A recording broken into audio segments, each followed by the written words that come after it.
Chapter 5. Paglalapit ng loob. Matapos ang matagumpay na operasyon, naging mas madalas na magkasama sina Leo at Maria, hindi lamang sa trabaho kundi pati na rin sa ilang personal na okasyon. Bagaman matindi pa rin ang kanilang kompetisyon, unti-unting napapansin nila ang mga bagay na pareho sa kanila. Mga bagay na dati nilang binaliwala dahil sa kanilang matinding rivalry. Isang araw matapos ang isang mahabang araw ng pag-iimbestiga sa kaso ng sindikato, nagpa siyang maghapunan si Leo at Maria sa isang karinderya malapit sa presinto. Pagod na sila pareho at tila hindi na rin nila kayang umuwi nang hindi kumakain. Kailangan ko ng kape, Maria. Sobrang pagod na ako. Bungad ni Leo habang nag-aayos ng kanyang baril sa mesa. Napatawa si Maria. Hindi ka na naman natulog ng maayos? Umiling si Leo at ngumiti. Alam mo naman, kailangan mag-focus sa trabaho. Pero ikaw, parang fresh na fresh ka pa rin kahit puyat. Dahil sanay ako sa ganito. Hindi mo ba alam, mas matibay ako sa iyo? Biro ni Maria habang nilalapag ang plato ng tapsilog sa mesa. Napailing si Leo. Laging may paandar ka eh. Pero sa totoo lang, parang gusto kong maniwalang mas matibay ka nga. Habang kumakain, napansin nilang mas nagiging madali ang kanilang usapan. Dati-rati, halos hindi sila magkasundo. Palaging mayroong kompetisyon sa kanilang mga salita. Pero ngayon, mas kalmado at mas relaxed na ang kanilang mga usapan. Marahil dahil naramdaman nila na pareho silang may respeto sa trabaho ng isa't isa. Alam mo, Leo, Biglang sabi ni Maria habang hinihigop ang sabaw ng sinigang. dati, inis na inis talaga ako sa iyo. Tumawa si Leo. Ako rin naman eh. Akala ko talaga agawan mo ako ng lahat ng pagkakataon. Pero ngayon parang naiintindihan ko na kung bakit ganun ka. Napatitig si Maria kay Leo. Anong ganun? Tumingin si Leo sa malayo.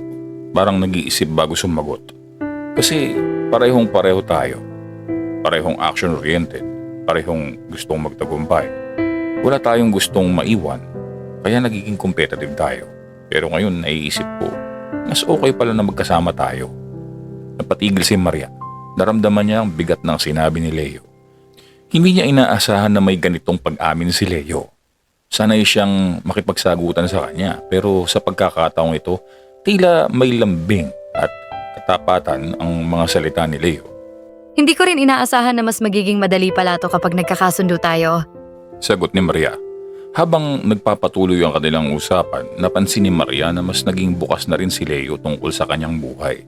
Naikwento nito kung paanong bata pa lang siya ay pangarap niya na maging pulis paglaki niya. At ang naging inspirasyon niya ay ang kanyang ama na dati ring miyembro ng kapulisan. Ang tatay ko dati rin siyang SPO3, simula ni Leo. Lagi niyang sinasabi sa akin na hindi basta-bastang trabaho ang pagiging pulis. Kailangan mo rin ibigay ang buong lakas at puso mo sa bawat misyon. Bakit mo ginustong maging pulis? Tanong ni Maria, tila nagiging mas interesado sa kwento ni Leo. Nung bata pa ako, nakita ko kung gaano kadedicated ang tatay ko. Naging bayani siya sa mga mata ko. Kaya nung tumanda ako, gusto kong maging katulad niya. Gusto kong protektahan ang mga tao kahit na delikado. Sagot ni Leo na may seryosong tono. Napangiti si Maria. Ganun din ako. Nung namatay ang kuya ko dahil sa gulo sa barangay namin, doon ako nagdesisyon. Gusto kong makatulong, gusto kong maging boses ng mga taong walang kakayahang ipagtanggol ang sarili. Napatitig si Leo kay Maria. Hindi niya inaasahan na may ganitong malalim na kwento si Maria. Ang akala niya dati puro pride at ambisyon ang dahilan kung bakit matindi ang kompetisyon nila. Pero ngayon, mas nauunawaan niya kung saan nagmumula ang determinasyon ni Maria. Nakakalungkot pala yung pinagdaanan mo, sabi ni Leo na may simpatya. Pero mas lalo kitang hinahangaan ngayon. Natawa si Maria ng bahagya. Bakit mo ako hinahangaan? Dahil matapang ka. Hindi mo lang ipinapakita yun dahil gusto mong magpakatatag. Pero deep inside alam kong mas malakas ka pa sa akin.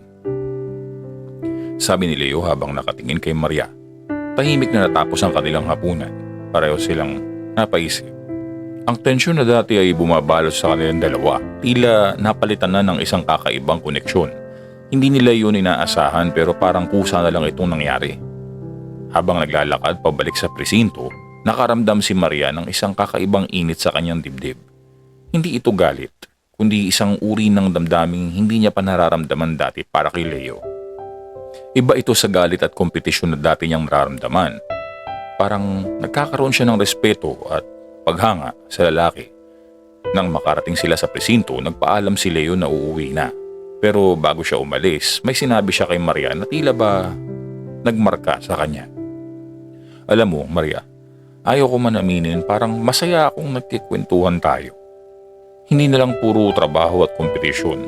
Sana okay lang din sa'yo lahat to. Sabi ni Leo habang inaabot ang kamay para magpaalam. Napatingin si Maria sa kamay ni Leo.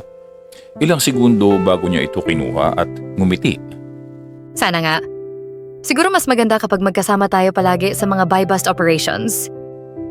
Nakangiting umalis si Leo at naiwan si Maria na nakatayo lang. Tila may iniisip. Hindi siya makapaniwala sa mga nangyari. Ang taong dati niyang kinaiinisan ngayon ay parang nagiging malapit na sa kanya. At higit pa roon, nararamdaman niyang mas lalo siyang naaakit sa kanya. Habang pauwi si Maria, hindi niya maiwasang mapaisip. Sa lahat ng taon ng kanilang pagbabanggaan, ngayon lang niya nararamdaman na may posibilidad na magiging magkaibigan sila.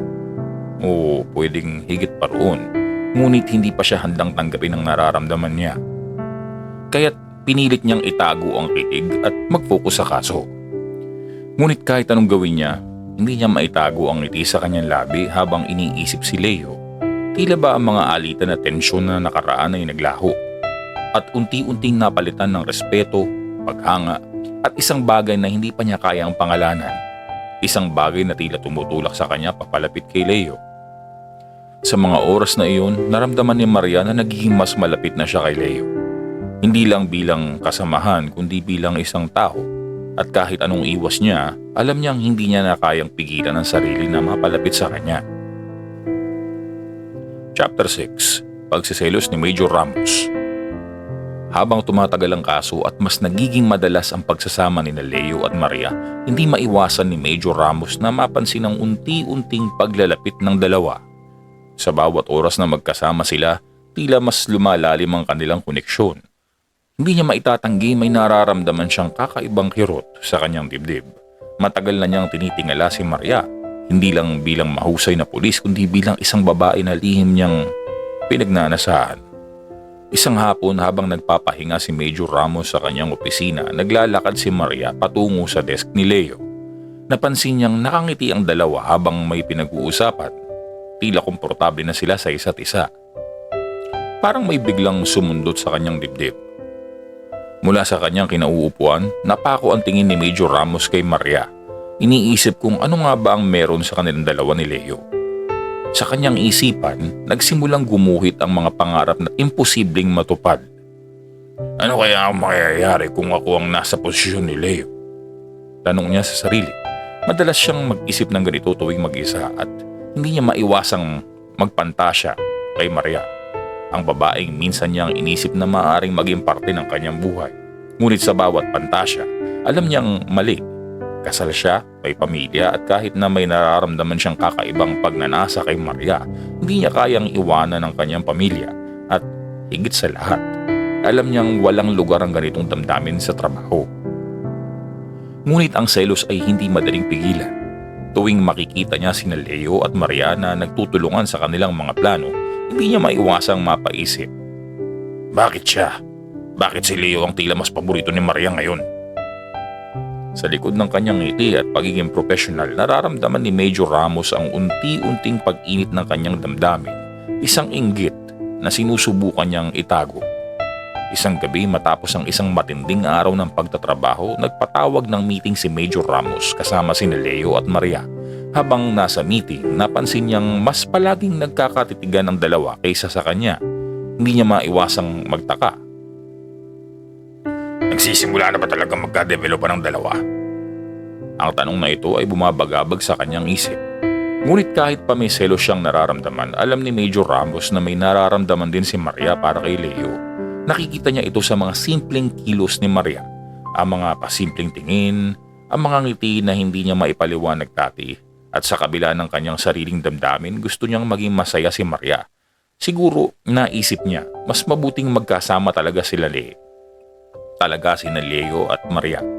Siguro oras na para ipaubaya niya si Maria kay Leo. Sa kabila ng kanyang mga nararamdaman, sinubukan ni Major Ramos na itulak si Maria palapit kay Leo. Madalas niyang biruin si Maria. Ano Maria, hanggang kailan mo tataguan si Leo? Kitang-kita naman na bagay kayo. Ngiti lang ang isinasagot ni Maria, ngunit hindi niya maitago ang bahagyang pamumula sa kanyang pisngi. Naramdaman ni Major Ramos ang kagaanan ng loob ni Maria tuwing binabanggit niya ang pangalan ni Leo, kaya't naisip niyang namalang na itulak ang dalawa sa isa't isa. Habang patuloy ang kanilang operasyon, unti-unti rin niyang napapansin ang pagbabago kay Maria. Dati-rati, palaging matapang at walang pakialam si Maria kapag tinutukso niya tungkol kay Leo. Ngunit ngayon, tuwing binabanggit ni Major Ramos ang pangalan ni Leo, parang may kakaibang liwanag sa mga mata ni Maria. Alam niya at dama niya na nagsisimula ng bumigay ang pader na itinayo ni Maria sa pagitan nila ni Leo.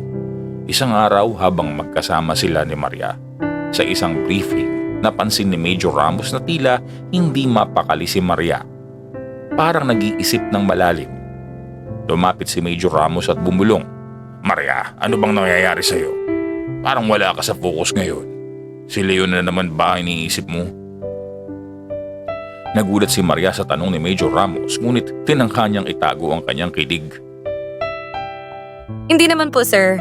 Focus ako sa trabaho. Hindi si Leo ang iniisip ko. Kunwaring seryoso ang boses ni Maria, ngunit halata ang pamumula ng kanyang mga pisngi. Ngumiti si Major Ramos. Alam niyang hindi na maikakaila ni Maria ang kanyang nararamdaman. Huwag ka na mag-deny. Kita ko naman, Maria. Siguro panahon na para aminin mo sa sarili mo. Hindi na sumagot si Maria. Sa halip, tumingin siya sa malayo. Tila iniisip ang mga sinasabi ni Major Ramos. Hindi pa siya handang harapin ang totoo, ngunit sa puso niya, alam niyang nagsisimula na siyang magbukas ng damdamin para kay Leo. Sa mga sumunod na araw, mas lalong naging malapit sina Leo at Maria. Madalas na silang magkasama, hindi lang sa trabaho kundi pati sa ilang personal na bagay. Ang tensyon sa pagitan nila ay unti-unting napalitan ng mas malalim na koneksyon. Isang koneksyon na hindi na nila maikakaila. Lahat ng ito'y pinagmamasdan ni Major Ramos. At kahit pa masakit para sa kanya, alam niyang dapat niyang ipaubaya ang sitwasyon. Siguro nga para sa kanila talaga ito. Bulong ni Major Ramos sa sarili habang pinagmamasdan ng dalawa na nag-uusap sa labas ng presinto. Napansin niya ang tawa ni Maria, isang tawang hindi niya madalas makita sa kanya noon. Iba na ang saya ni Maria tuwing kasama si Leo. At kahit may selos pa rin siyang nararamdaman, mas nararamdaman niya ang saya para kay Maria. Sa gabi habang nag-iisa si Major Ramos sa kanyang opisina, bumalik ang kanyang mga pantasya tungkol kay Maria. Ngunit ngayon, mas matindi ang kanyang guilt. Hindi niya kayang linlangin ang kanyang pamilya at hindi rin niya kayang sirain ang tiwala ni Maria. Kaya kahit masakit, sinubukan niyang itigil ang kanyang mga pantasya. Alam niyang wala itong patutunguhan at ang tamang gawin ay suportahan na lang ang mas malalim na relasyon ni na Maria at Leo. Sa huli, napagtanto ni Major Ramos na ang damdamin niya para kay Maria ay kailangang manatiling lihim. Hindi ito tama at mas mabuti pang ipaubaya na lang niya si Maria sa taong mas nararapat para sa kanya. Bagaman may selos pa rin sa kanyang puso, nagsimula na ring maghilom ang sugat. Alam niyang ang totoong pagmamahal ay ang pagbibigay ng kalayaan sa taong mahal mo na maging masaya kasama ng iba. At sa bawat araw na lumilipas, mas lalo niyang tinatanggap na hindi siya ang para kay Maria, kundi si Leo. Chapter 7. Paghaharap ng mga emosyon. Habang patuloy ang kanilang pagsasama-sama sa kaso, mas lalong bumibigat ang nararamdaman ni Maria para kay Leo. Sa bawat araw na magkasama sila, hindi niya maiwasang mapansin ang mga maliliit na bagay tungkol sa kanya. Ang paraan ng kanyang pagtawa, ang seryosong ekspresyon niya kapag nagtatrabaho, at ang pagkalinga niya tuwing may panganib. Pero sa kabila ng lahat ng ito, pilit niyang itinatanggi sa sarili na may nararamdaman siya para kay Leo. Hindi ako pwedeng mahulog sa kanya. Bulong niya sa sarili. Isang araw habang nagkakape sa lounge ng presinto, nilapitan ni Maria ang matalik niyang kaibigan sa trabaho, si Rica, isang veteranong pulis na matagal na niyang kasama. Hindi niya alam kung paano sisimulan ng pag-uusap pero kailangan niyang ilabas ang nararamdaman. Hindi na niya kayang itago ang emosyon sa unti-unting bumabalot sa kanya. Rika, Sabi ni Maria na may kabang halata sa boses. pwede ba kitang makausap ng seryoso? Tumingin si Rica sa kanya, halatang nagtataka. Naku, ano bang problema, Maria? Parang ang bigat ng dinadala mo ah. Napangiti si Maria pero hindi ito umabot sa kanyang mga mata. Hindi ko kasi alam kung paano ko to sasabihin. Pero parang nalilito ako tungkol kay Leo. Tumigil si Rika sa paghigop ng kape at itinabi ang tasa. Si Leo? Anong tungkol kay Leo? Di ba kalabang mortal mo yon? Pabirong tanong ni Rika pero halatang interesado siya sa kwento ni Maria. Napailing si Maria. Yun nga, Rika. Parang nag-iiba na yung nararamdaman ko para sa kanya. Hindi ko alam kung ano tong nararamdaman ko. Naiinis ako sa sarili ko. Dati, wala akong pake sa kanya, pero ngayon, ewan ko. Parang iba na. Napakunot noo si Rika. Iba na? Paanong iba na? Huminga ng malalim si Maria bago sumagot. Hindi ko na siya kinaiinisan tulad ng dati. Parang, mas naiintindihan ko na siya ngayon. At minsan, nahuhuli ko ang sarili ko na iniisip siya kahit hindi naman kami magkasama. Tapos kapag nasa paligid siya, hindi ko maiwasan na maging awkward. Napatawa si Rika pero hindi ito ang tipong pagtawang nangaasar. Hala Maria, parang nag-fall ka na kay Leo. Ha? Hindi ganun. Siguro, baka, ewan ko. Hindi ko maintindihan ang sarili ko. Ayoko to. Ayokong magkaroon ng ganitong nararamdaman lalo na't magkaiba kami ng mundo. Magkaiba ng mundo? Maria, pareho kayong pulis. Walang mas magkatulad pa sa inyo. Naiinis ako, Rika.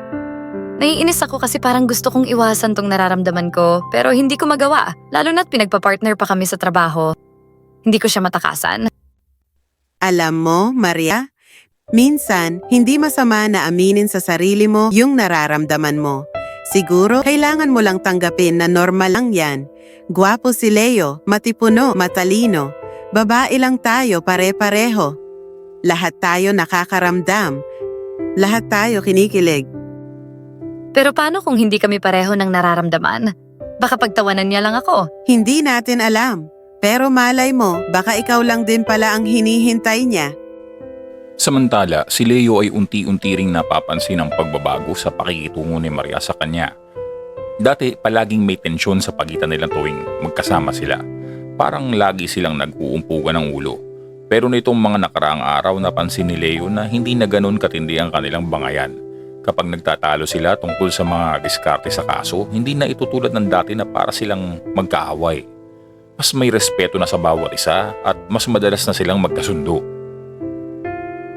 Isang araw habang abala sila sa pag-aaral ng mga ebidensya para sa kaso, nahuli ni Leo ang sarili na nakatitig kay Maria.